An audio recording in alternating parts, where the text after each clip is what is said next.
Hey guys, and this is my ALPS project. For my project I did a World War II display of a battle going on, and yeah, so over there on the right you can see we have a bunker.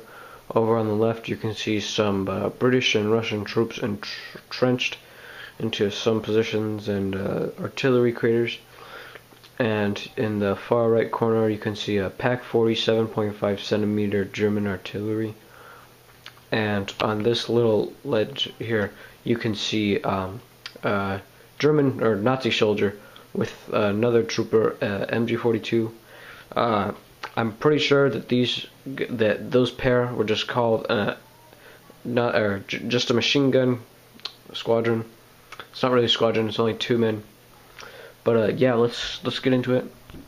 Here we have two Russian soldiers.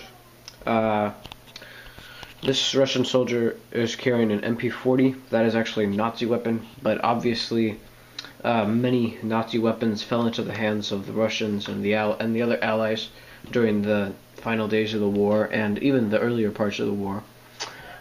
Here's another Russian soldier carrying a Mosin Nagant. It is a Russian rifle.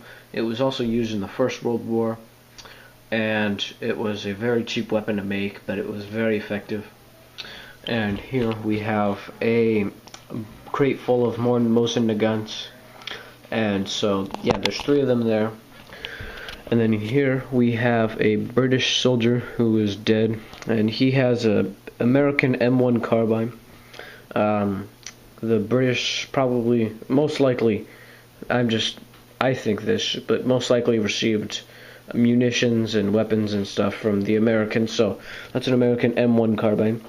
Then we have some more. We have a British soldier here, right there, and he is carrying a Kar 98. That is a German weapon that was also used by the Allies because obviously it fell into their hands if he's using it.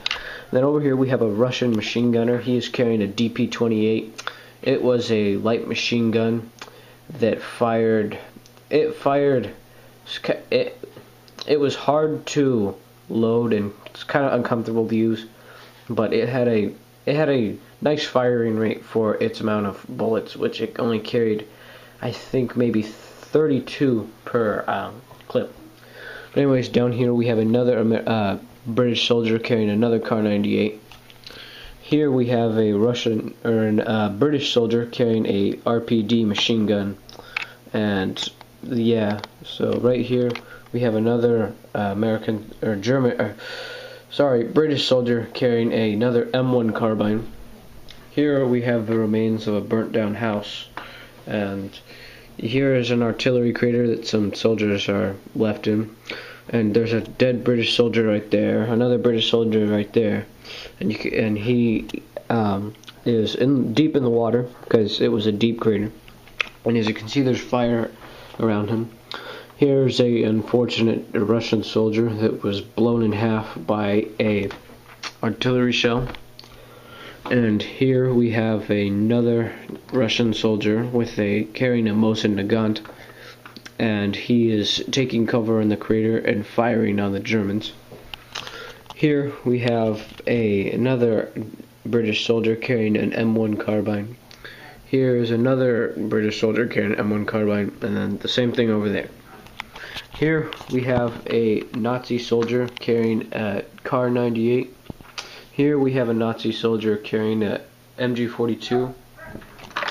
Here we have if you can see that, we have a Nazi sniper in the bushes. He's carrying a scoped Kar 98. Yeah, yes, there was a scoped variation of the weapon, if you're asking. I mean, and then over here we have Nazi trooper carrying an MP40, and like I said, many of them fell into Allied hands. Here we have a crate full of Gewehr 43s or Karabiner 43s, then the Kar 98s, also known as a Karabiner 93, or Karabiner 98, sorry. And here we have another Nazi soldier carrying a G43, which is the Gewehr 43. Here we have another Nazi soldier carrying a Gewehr 43. Here we have a 7.5 centimeter German anti-tank artillery weapon. This weapon is actually quite a bit over scale. And here we have a trooper manning it. We have another crate. I already reviewed that. We have a Nazi guard standing at the door. And then if you can see in there, we have an MG42 right here. And a Nazi soldier carrying an MP40 right in there. And so that was it. I will have a slideshow explaining all the weapons that were in the video. And thanks for watching my ALPS project video. And can't wait to see your projects too.